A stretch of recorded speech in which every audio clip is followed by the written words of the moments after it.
Hello, it's Derese from Pratt Public Library. I'm here to tell you about our next activity for our summer maker program. When you sign up for our summer programs, you'll get one of these brochures that has all of our summer activities going on here this summer in one place. Pretty cool, huh? What we're going to be looking at today is going to be found right here in the center in the summer maker program. We will be doing Perler Beads. Everybody loves these. If you haven't done them, you should definitely give it a try. They're a little addictive. So since our theme is an ocean of possibilities this year, in order to get the points to earn prizes, you will need to do a Perler bead creation that is sea themed. So you can either find a picture and do you put the pegs on the board in some sort of sea themed picture, or we do have some shapes like this one. That's a little octopus, and I would count that as sea themed. So we have the regular kind of Perler beads, this size. We have some micro mini Perler beads, or this size. They're take a little longer to do those. But we also have the biggie beads that are this size. And all three sizes are a lot of fun to do. I do ask that if someone's coming to do the tiny ones, that maybe a child would have help with this, because they are really tiny. They really are. But they're so great. And then after you make your creation, we can make it into a necklace, or we have some zipper pulls here. We can put it in a zipper pull, then you can put it on your backpack. How can I make you see that better? There we go, zipper pull. Or we've even had some people make earrings. So we have little French wires, make earrings. We have keychains. Make keychains, or we even have magnets you can stick on the back of there and then display your work on your fridge or grandma's fridge or whatever.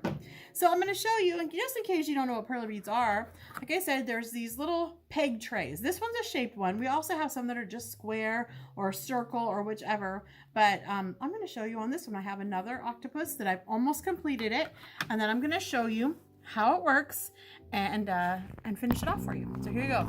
Point it down so you can see my creation there. All right, so you can see I have it almost all the way full. This little octopus here. There we go. So I use the blank tray like this. Same kind, just a different color.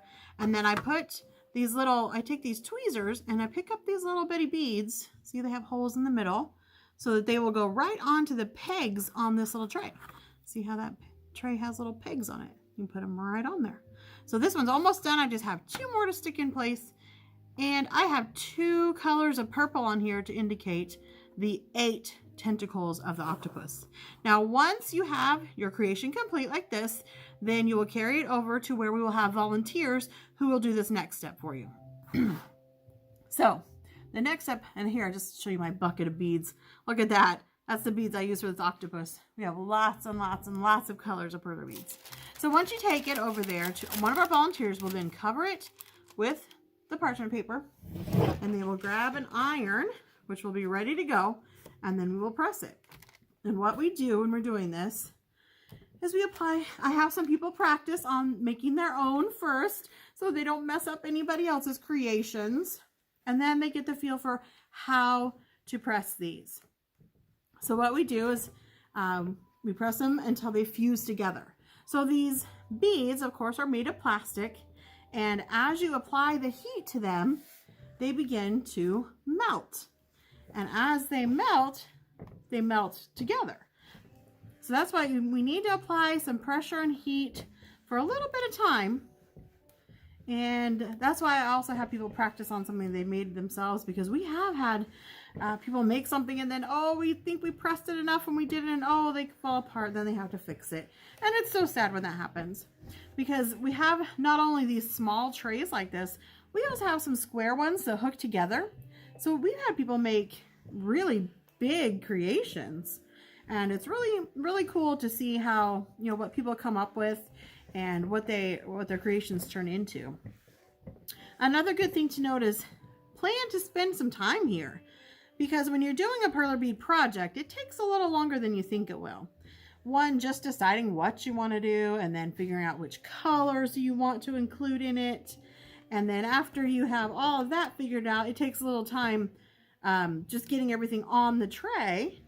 And then since we have so many people doing these projects, sometimes it takes a little time for our volunteers to get everything pressed. So yours might be waiting on the side of the table for a little bit because we have a line. Because we do end up having a lot of people here during Perler Bead Week. We just love our Perler beads. All right, so I'm going to press a little bit more. It's getting really close. See, now I can start to see it kind of through there. That means that they're starting to melt together. I can see them a little bit better. But it still needs to go a little more. I don't want to have an accident when I go to flip it over and take it off.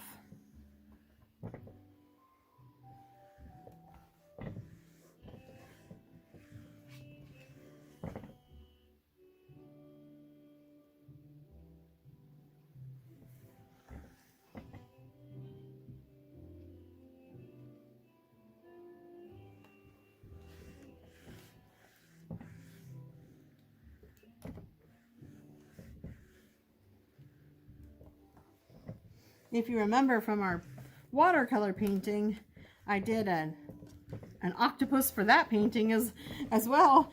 And here I am doing an octopus for my sample of my Perler beads. I must really like octopus, huh? And I think that one was purple. My painting was purple. And so is my Perler bead octopus purple. I see a common theme. Animal and color. Like them both. All right, so this is what I teach the volunteers that we have, to be thorough, make sure that we're getting things fused together before we move them. So I'm making sure to do that too as I'm showing you guys today.